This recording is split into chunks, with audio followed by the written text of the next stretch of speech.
Fox News Alert, Lebanon's prime minister announcing his resignation days after a catastrophic explosion killed more than 200 people in Beirut, triggering violent anti-government protests. Trey Yinks is live in Beirut, where protesters are calling for real change. Very active where you are right now, Trey.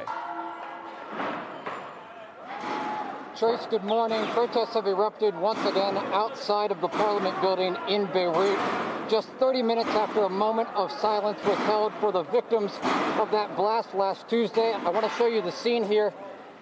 You can see a number of demonstrators throwing rocks towards security forces that are on the other side of this barrier. There is growing frustration today following a new report based on documents saying that government officials here in Lebanon knew about the ammonium nitrate, the thousands of tons of this substance that was sitting in Beirut's port, and they did nothing about it. That has only added to the tension that has erupted across the country in the previous days. As we do know, Hassan Diab, the prime minister of Lebanon, resigned just yesterday along with his entire cabinet.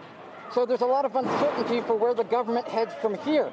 But I can tell you there is one person, and that is Nabil Berri. He is the head of the Lebanese parliament that is still in power. This is a name to remember because this is a man that these demonstrators here today has the power to control the country using the Lebanese militant group Hezbollah. We talk often about how this country is run. Lebanese President Michel Aoun, Prime Minister who just resigned Hassan Diab, and this head of the parliament. These are the three figureheads here. And what we know about the third man, Mr. Berri, is that he has close ties with Hezbollah. He is the head of a party that operates with the Lebanese militant group. And it was described to me today as the only way to fix the problem would be to cut the head of the snake off. And they are talking about the head of the parliament. Since that man is still in power, we expect to see clashes like this throughout the week. Security forces, any moment, you can see them sort of through the barriers here, are preparing to fire tear gas at these demonstrators.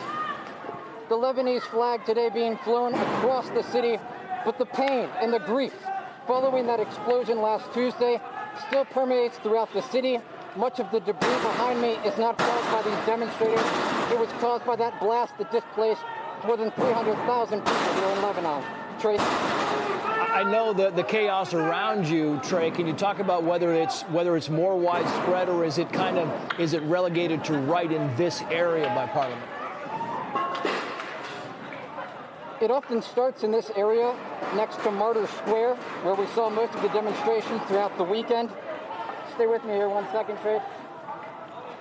It often starts in Martyrs Square, and then it spreads to the surrounding Parliament buildings. What we saw on Saturday, though, the major concern and why we're wearing more protective gear today is that the security forces were joined by men who are associated with Hezbollah, and they began to fire live ammunition.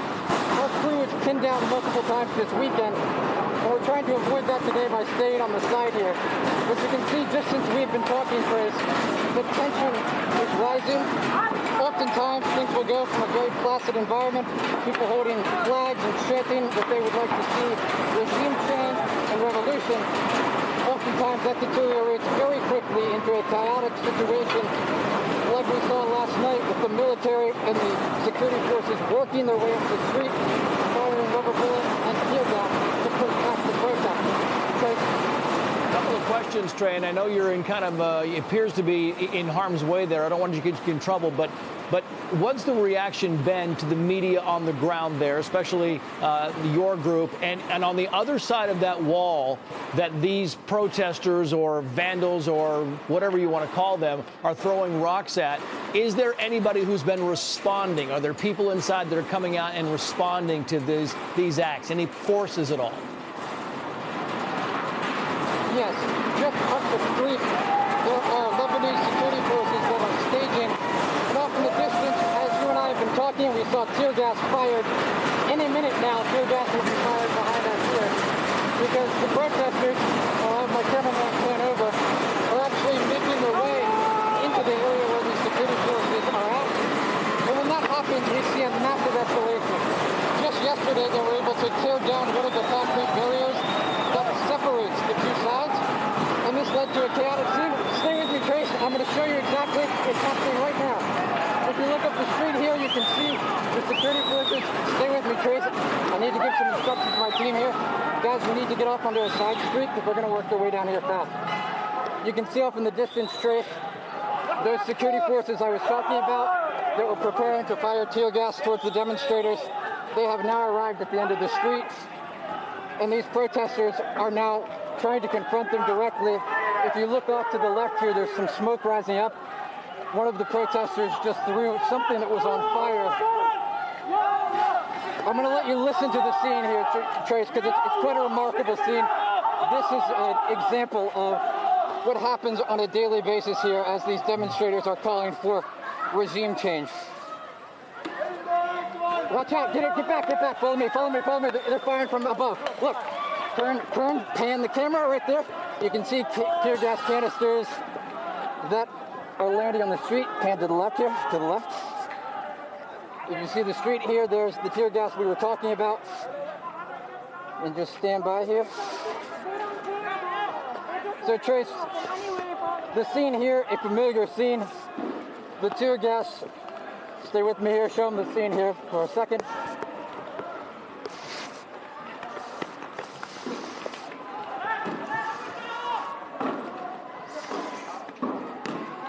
Are you still with me, Trace?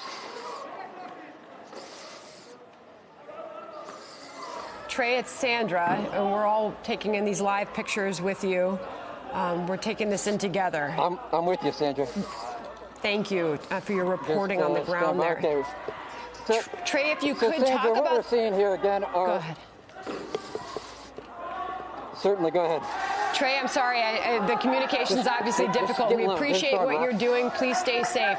Just talk about the crippling economy that these people were facing before this explosion and unrest actually happened, and how that has greatly affected the people and their obvious criticism of leadership.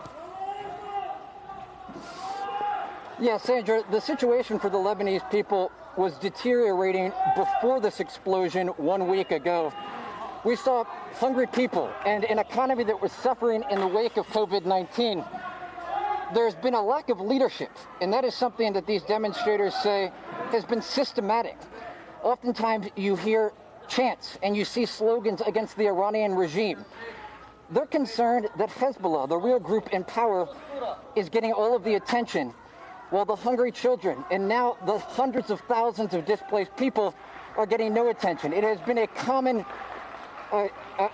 theme this week where you see no government officials in the streets. You see no members of the military passing out aid. It's all international NGOs and aid organizations. Earlier today, we spoke with a man near the port where the explosion happened, and he brought 3 of his kids with him. They were 2 6-year-olds and a 10-year-old, and they were waving the Lebanese flag. And I asked him, why did you bring them down here to show them this destruction and this scene? And he said, I hope that their generation can succeed in the area that we failed. And he was talking about the corruption in Lebanon. He doesn't want to see what we have seen over the past decade in Lebanon happen for his children, and he is hoping that he can give them the ideas and the power to initiate that change. Unfortunately, though, what we have seen here today over the past week, and off in the distance now, is often violence that erupts. And the violence doesn't often bring lasting change. And I think this will shift to another important thing we need to talk about, and that is sustainability in these relief efforts. We interviewed UNICEF over the weekend, and they noted that 80,000 of the internally displaced people are children. And so you have the next generation who have dealt with the trauma of living through this economic crisis and now living through an explosion that killed more than 150 people. And it feels hopeless to many Lebanese that we've spoken with. And I think that is the next step and the question that many people have. Because we saw these resignations yesterday from Hassan Diab, the prime minister, and his entire cabinet. But still in power, you have Michel Aoun, the president, who people have said, like Diab, is a puppet for Hezbollah and the Iranian regime. And then you have what is basically a shadow government that is allowing the Lebanese militant group Hezbollah to operate freely on the ground here and not only affect the internal politics and the people that you see in the street today, who are many of them now homeless and hungry, but also the external politics, the ongoing tension with U.S. ally Israel. We've reported often along the Israel-Lebanon border. Even as we speak right now, the Israelis remain on high alert, fearing an attack from Hezbollah. So the demonstrators here today want the focus to be shifted back to the people, and they are willing to do anything to get that done. And as bullets were flying in the place we are standing today on Saturday, I asked many people, is it worth it? And they said, we have no other choice. Sandra? Yeah. You know, Trey, it's increasingly imperative that, you understand how desperate these people are, because if you go back 13 years when we were there covering the war between Hezbollah and Israel, the people in Beirut, the people in Lebanon would never have shown this type of protest or show of support against Hezbollah. And this is a kind of a prime example of the desperation these people, because of the economic, because of the political climate there, are under right now, because this show of support would have been quashed 13 years ago, and now these people seem to be emboldened. Absolutely, and it's a similar sentiment across the Middle East. I mean, over the past 6 to 10 months, we've reported in places like Gaza City, where you have Hamas and Islamic Jihad in control, and the civilians there say the same thing. They want the focus to be on them, not on these Iranian proxies that are operating in the region. We saw the same thing in Baghdad in January of this year. You and I talked about it, Trace, often on air while we were on the ground there. Kataib Hezbollah is operating in a way that is affecting the ability for civilians who want to live a normal life, who want to simply go to the park with their friends and family, from doing so, because it is bringing forward and there are no answers. When you look at the situation in Lebanon, that has only gotten worse in the wake of this disaster. And as we speak right now, less than a mile away, there are still search and rescue crews looking for survivors. There are dozens of people missing. And what you hear from the people who lost friends and lost family members is a loss of hope. They feel that there's nothing left. They already had very limited resources and things to work with before this disaster. And their biggest fear, and I can't underscore this enough, the biggest fear that the demonstrators have and that many of the NGOs have, this common thread, is that the aid that we are seeing flow in to Lebanon will suddenly be cut off when the media leaves, when we leave, when the NGOs leave. And Beirut will still be in ruins. There will still be hundreds of thousands of people without homes, and there will still be hungry children. And if the international community doesn't look for sustainable solutions, this will be the Lebanon you see in the coming days, weeks, months, and even years.